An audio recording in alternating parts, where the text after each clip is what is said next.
Hello everyone. ఇప్పుడు ఈ మధ్య యూట్యూబ్లో ఈ నెయ్యి వీడియో అనేది ట్రెండ్ అవుతుంది కదా. కానీ నేను కొంచెం డిఫరెంట్గా ఒక స్టోరీ చెప్తాను. కప్పలు ఉండేవి. అవి రెండు అక్కా చెల్లెళ్ళు.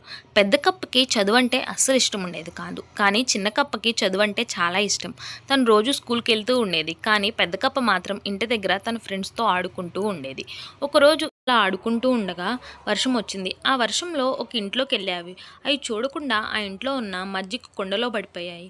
ఇంకా వాటికి ఏం చేయాలో అర్థం కాలేదు. కాళ్ళు ఏమో జారిపోతున్నాయి. పైకి పైకి ఎక్కడానికి కుదరట్లేదు. అక్క కప్ప అంటుంది, చెల్లి మనం ఇంకేం చేయలేమా, మన కాళ్ళు జారిపోతున్నాయి, బయటికి వెళ్ళలేమా అని అంటుంది. చెల్లేమో లేదక్క మనం ప్రయత్నిస్తూ ఉందాం అని చెప్పింది. మా మాస్టర్ చెప్పారు మనం దేన్ని అలా వదిలేయకూడదు, ప్రయత్నిస్తూ ఉండాలి, మన ప్రయత్నం మనం చేయాలి అని చెప్పింది అని చెప్పారు అని చెప్తుంది. అప్పుడు అవి రెండు అలా ఈదుతూ ఉన్నాయి. అవి అలా ఈదుతూ ఉండగా ఒక థిక్ లేయర్ లాగా ఫామ్ అయింది. అలా కొంతసేపు ఈదేసరికి వెన్న పైకి తేలింది. ఆ వెన్నెక్కి బయటకు వచ్చేసాయి.